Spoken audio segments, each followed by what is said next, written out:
Hello students, welcome again बेटा। और आज की इस वीडियो में हम डिस्कस करने वाले हैं कार्यपत्रक 5 क्लास 8 के बच्चों के लिए। ये वर्कशीट है, विज्ञान के बच्चों ये वर्कशीट है जो कि शिक्षा निदेशालय की तरफ से आपके लिए 7 अक्टूबर 2020 के लिए शेड्यूल की गई है। और इस वर्कशीट में बेटा हम क्या पढ़ेंगे? सूक्ष्म जीव के हानिकारक प्रभाव। लास्ट वर्कशीट में हमने देखा था कि सूक्ष्म जीव हमारे लिए कैसे लाभदायक हैं, कैसे वो हमारी जो दिनचर्या है उसमें किस तरह से हेल्पफुल हैं। वो जो है जो कूड़ा कचरा होता है उसको अपघटित करते हैं। हम जो दही जमाते हैं उसमें जो है वो जीवाणु पाए जाते हैं जिससे दही जमती है। आपको याद अवश्य होगा कि दही में कौन सा जीवाणु पाया जाता है। जी हाँ, लैक्टोबैसिलस। आप साथ साथ याद करते रहिए। अब हम देखेंगे कि जो सूक्ष्म जीव है जरूरी नहीं है वो हमेशा हमारे लिए लाभदायक होते हैं, वो हमारे लिए हानिकारक भी बहुत हैं। ठीक है, तो वो हमारे लिए हानिकारक कैसे हैं आज की वर्कशीट में हम यही पढ़ने वाले हैं। तो चलिए स्टार्ट करते हैं। सूक्ष्म जीव हानिकारक प्रभाव। तो देखिए, खाद्य पदार्थों का खराब या संदूषित होना। सभी बच्चे जानते हैं कि घर में अगर कई दिन जो है अगर कोई रोटी का टुकड़ा या ब्रेड वो रखा रहता है तो आपने उसके ऊपर धागे जैसी संरचनाएं अवश्य देखी होंगी। ठीक है, किस किस बच्चे ने नहीं देखी वो किचन में जाए और मम्मी को बोले कि 2 दिन की जो बासी ब्रेड है वो आपको रखनी है, फिर मैं उसके ऊपर देखूंगा कि फफूंदी कैसे लगती है। ठीक है ना, सभी बच्चों को ये करना है। और अपनी टीचर को बिल्कुल फोटो भी इसकी भेजनी है व्हाट्सएप ग्रुप पे कि हमने ये जो है वर्कशीट की। ठीक है बेटा, कमेंट करके भी बताइएगा कि आपने ये जो एक्टिविटी की या नहीं की। तो उससे क्या होगा, जो खाद्य पदार्थ है यानी जो ब्रेड खराब हो गया, जो रोटी है उसके ऊपर फफूंदी लग गई है, उसके ऊपर हरी हरी जो परत है वो जम जाती है, सफेद सफेद हो जाती है, जैसा कि आपको चित्र में भी दिखाया गया है ब्रेड कैसे खराब हो गई है। ठीक, तो ये सूक्ष्म जीव के कारण है, फफूंदी जो लग जाती है, फंगस लग जाती है। उसके बाद नेक्स्ट देखिए, मानव और अन्य जंतुओं में बीमारी हो जाती है, जैसे मलेरिया, टीबी हो जाता है, टाइफाइड हो जाता है। तो ये किसके कारण होता है? ये भी सूक्ष्म जीवों के कारण ही होता है।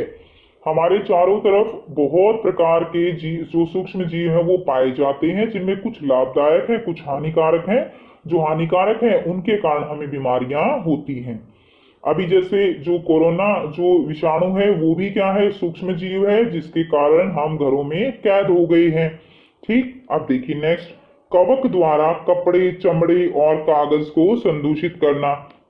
आपने बेटा घर में देखा होगा कि काफी टाइम तक अगर कोई कपड़ा जो है वो टंगा रहता है। इसके अलावा जो पर्स वगैरह हैं, चमड़े के जो चप्पलें हैं, बेल्ट हैं, वो भी वाइट वाइट हो जाती हैं, खराब हो जाती हैं। वो किसके कारण? कवक के द्वारा। आप डायग्राम में देख पा रहे हो, ये कोट को जो है ये कवक लग गई है, ये पर्स खराब हो गई है। ठीक, तो ये भी हानिकारक सूक्ष्म जीवों के कारण है। उसके बाद देखिए, पौधों में बीमारी। अब ऐसा नहीं है कि केवल हाँ, जो मनुष्य है, पशु है, उनमें ही सूक्ष्म जीवों के कारण बीमारी होती है। जो पौधे होते हैं उनके अंदर भी बीमारी फैलती है। जैसे नींबू के अंदर कैंकर का रोग, ये देखिए आपने ऐसा बिल्कुल जरूर देखा होगा, घर में कई बार ऐसे नींबू आ भी जाते हैं जिनके ऊपर ऐसे धब्बे लगे होते हैं। ठीक है, तो वो क्या है, नींबू कैंकर का रोग है। इसी तरह गेहूं की जो फल आता है गेहूं का, वो इस तरह ब्लैक ब्लैक हो जाता है, जिसको हम क्या बोलते हैं, गेहूं की रस्ट बोलते हैं। इसके अलावा आपकी बुक में दिया हुआ है, एनसीईआरटी बुक को देखेंगे, टेबल बनी हुई है, वहां पर आप देखेंगे तो उसमें आपको मिलेगा भिंडी की पीत जो है, ये भी क्या है, ये भी एक बीमारी है जो पौधों में सूक्ष्म जीवों के कारण होती है। भिंडी की पीत जिसको बोलेंगे। उसके बाद देखिए, जलाशयों का विनाश यानी शैवाल का फैलना। इसका क्या मतलब है? शैवाल क्या होते हैं? शैवाल होता है काई। आपने काई जरूर देखी होगी, जो तालाब है जहां पानी ठहरा हुआ होता है वहां बहुत सारी काई लग जाती है और पूरे तालाब को घेर लेती है। अब आपको पता है जो जलीय जीव हैं वो पानी में घुली हुई ऑक्सीजन से सांस लेते हैं। ऑक्सीजन कौन सी होती है? पानी में घुली हुई।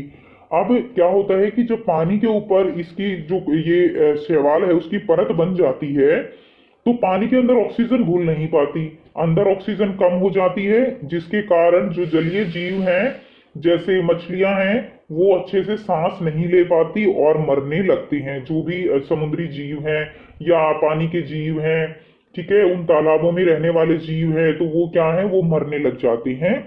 ठीक, उसके बाद क्या है, और शैवाल भी क्या है, ये भी एक सूक्ष्म जीव की कैटेगरी में आता है। आगे हम करेंगे। अब तक हमने उपयोगी सूक्ष्म जीवों और उनकी औषधियां और अन्य उपयोगों के बारे में जाना। हमने लास्ट वर्कशीट में पढ़ा कि सूक्ष्म जीवों से औषधियां मिलती हैं, जैसे हमने पढ़ा था पेनिसिलिन जो है एंटीबायोटिक, उसके बारे में पढ़ा था, उनके उपयोगों के बारे में पढ़ा। इनके अलावा कुछ सूक्ष्म जीव हमारे लिए अनेक प्रकार से बहुत हानिकारक भी होते हैं, जैसा ऊपर दर्शाया गया है। कुछ सूक्ष्म जीव मनुष्य, जंतुओं और पौधों में संचरणीय रोग उत्पन्न करती हैं। संचरणीय रोग कौन से रोग होते हैं, जो एक स्वस्थ व्यक्ति से दूसरे जो है एक बीमार व्यक्ति से स्वस्थ व्यक्ति में फैल जाती हैं। वो रोग कैसे होते हैं, वो रोग संचरणीय रोग होते हैं। ठीक है, जैसे कोरोना विषाणु एक जो संक्रमित व्यक्ति है उससे स्वस्थ व्यक्ति में फैलता है। इसके अलावा कुछ सूक्ष्म जीव अनेक प्रकार से हानि पहुंचाते हैं, जैसे खाद्य पदार्थ को खराब करना, ठीक है, शैवालों के प्रस्फुटन से जलाशय में अन्य जीवों का मरना, कपड़े, कागज और चमड़े की वस्तुओं को संदूषित करना इत्यादि। ये सब हम बेटा पढ़ चुके हैं। अब देखिए, रोग उत्पन्न करने वाले सूक्ष्म जीव क्या कहलाते हैं, रोगाणु कहलाते हैं। अब सारे सूक्ष्म जीव रोगाणु नहीं है, ठीक है ना, सारे सूक्ष्म जीव रोगाणु नहीं है। जो रोग फैला रहे हैं वो रोगाणु है, जैसे कोरोना विषाणु, ठीक है ना, ये एक रोगाणु है, सूक्ष्म जीव है जो रोग को फैला रहा है। यह एक संक्रमित व्यक्ति से स्वस्थ व्यक्ति में संक्रमित रक्त, हवा, पानी, भोजन, वाहकों द्वारा सीधे संपर्क में आने से फैलते हैं। यानी ये जो रोगाणु हैं ये एक संक्रमित व्यक्ति से फैलते हैं रक्त, हवा, पानी, भोजन या रोग वाहकों के द्वारा। रोग वाहक जैसे मच्छर है, ठीक है ना, ये रोग वाहक होते हैं, मक्खियां हैं, इनके द्वारा ये फैल जाती हैं। अब यहाँ पर कुछ क्वेश्चन दिए गए हैं जिनके आंसर आपको करने हैं। तो फर्स्ट क्वेश्चन क्या है, सूक्ष्म जीवों के कोई 3 हानिकारक प्रभाव लिखिए। तो बेटा बहुत ही आसान क्वेश्चन है। 3 हानिकारक प्रभाव जो है वो क्या है, देखिए यहाँ से लिखेंगे। नंबर 1, खाद्य पदार्थों का खराब होना। नंबर 2, शैवालों के प्रस्फुटन से जलाशय में अन्य जीवों का मरना। नंबर 3, कपड़े, कागज और चमड़े की वस्तुओं को संदूषित करना इत्यादि। तो ये आपका आंसर जो है फर्स्ट का आंसर हो जाएगा, आप यहाँ से लिखेंगे। नेक्स्ट क्वेश्चन देखिए। उसके अलावा ऊपर भी बहुत सारे दिए गए हैं, पौधों में बीमारी फैलाना, जंतुओं में बीमारी फैलाना, तो ये भी आप इनमें से कोई भी लिख दीजिए।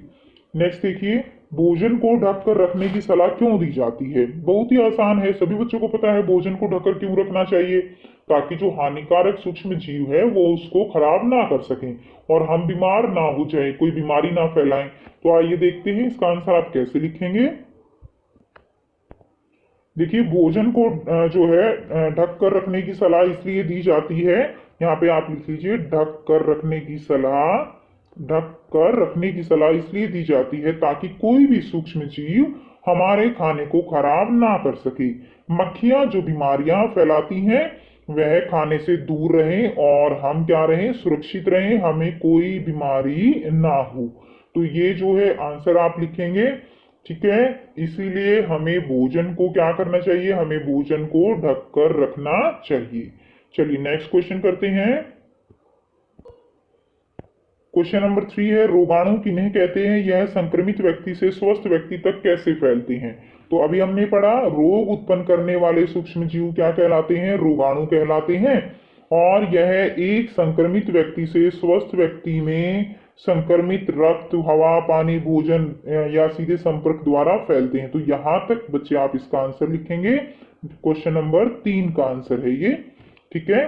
क्वेश्चन नंबर 4 क्या है, सूक्ष्म जीवों से होने वाली 2 बीमारियों के नाम लिखिए। अभी हमने पढ़ा 2 बीमारियां कौन सी हैं, मलेरिया, टीबी, टाइफाइड, ये तो जंतुओं में होने वाली बीमारियां हैं, मानव में। और पौधों में बीमारी लिखिए, नींबू कैंकर, गेहूं की रस्ट। तो ये दोनों एग्जाम्पल आप जो है यहाँ पर लिख दीजिए। तो ये थी बच्चों आपकी आज की वर्कशीट सूक्ष्म जीव से रिलेटेड। आई होप बेटा आपको सूक्ष्म जीव का कंसेप्ट जो है वो क्लियर है।